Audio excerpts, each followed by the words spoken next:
This week, the White House launched a new public database called the Media Bias Portal to expose fake news. A press release about the database says it catalogs the avalanche of lies, deliberate distortions, and manufactured hoaxes churned out by activist journalists. The administration also launched a website that lists the journalists and their news outlets' articles alongside what the White House calls the actual facts. Now, what's behind this latest move? Could it infringe on free speech?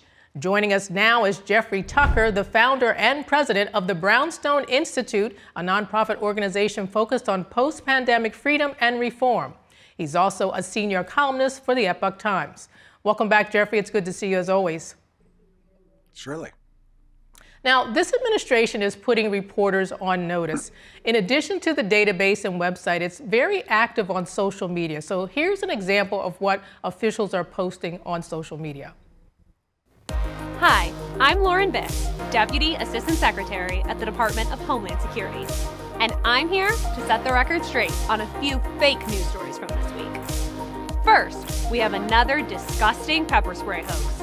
Guys, ICE does not pepper spray children. Now, in case you didn't catch that, she says ICE doesn't pepper spray children. And then she goes on to provide what she calls the facts on what actually happened. So, Jeffrey, have you seen a more aggressive information campaign coming from the White House in previous years? I'm not sure that I have, but and I would be inclined to say at first, when I first heard about this, I thought, well, this is not good. This is somehow overriding the prerogatives of a free press. They can say whatever they want, and it's not up to the government to dictate what the news should be. I mean, that was my first instincts. But then I watched what they actually put out, and I thought, my goodness, what's being reported in the mainstream press is an outrageous distortion of the facts that the Department of Homeland Security and ICE have by virtue of the case particulars, and they were reporting and clarifying the actual truth behind these what seemed to me to be very much wild bias distortions by the media. So it occurred to me as I was watching this, I thought, you know, it kind of makes sense that they have to do this rather than seeing a public get inflamed with false information. It's better to put out the actual context. And you know, all they're doing is sharing the actual facts of the case. They're not threatening anybody. They're not telling people to not report the other thing or whatever. I mean, they're not using coercion in any sense. They're just telling their side of the story. And I don't know. I found it very enormously valuable. I could see how this could be abused, but looking at based on what I saw so far, it doesn't seem like an abuse at all. All the abuses seem to be on the other side of the people that are reporting things that didn't actually happen or leaving out very important context that would help settle the public down and clarify the policies in question. Well, let's talk a little bit about what else might be behind this latest move. So as you know, the speed at which information travels as well as its reach has increased dramatically over the years. And that makes it easier for news outlets to continually push out news stories, which is what I think they're trying to get behind. So do you see this administration's information campaign as a direct response to this rapid fire news? I think it must be, and I'm very sympathetic with this in some ways. I mean, I think anybody who's been subjected to some kind of media campaign based on incomplete, false, or distorted information can understand why the Trump administration wants to just not go forward with a new interpretation. If you watch these videos, all they're doing is giving the context, the facts, certain features of the incident in question that have been left out of the media to create a wildly distorted impression. I can totally understand why they would do this. Now, as to whether or not previous administrations have done this, I think they probably, if they have attempted it, they've not done as well.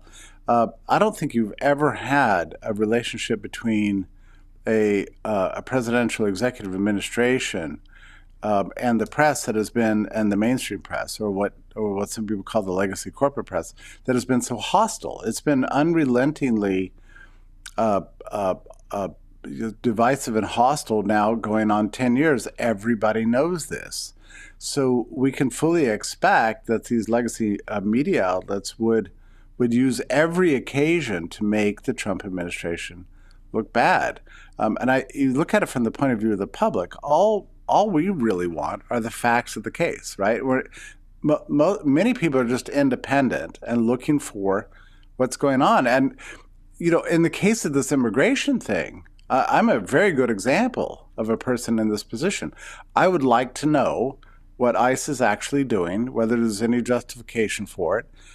Are they using excessive force? Are they really going into daycares and all this other kind of thing? When the media is reporting one story and the administration comes back and gives documented proof that there's a larger context, there's other things going on, that there is a justification for what they're doing. If they're using force, it's because force is first used against them, and so on. As a viewer, I would like to know this. And if other people are not reporting, Epoch Times and NTD have been fantastic in reporting as many facts as they have available to them. But the truth is the administration would typically, in these particular cases, have access to a greater range of facts and context than anybody else. So in a sense, it's their obligation to present the full picture to the public, especially when you have legacy media, as I say, trying to inflame people for biased political reasons. It makes perfect sense that they would do something like this. And also, just to add finally, the Trump administration has proven itself to be an extremely effective communicator to the public. Not perfect, but much more open source and going directly to the people by using social media channels and so on. And I think that's going to increase public trust in what the Trump administration is doing.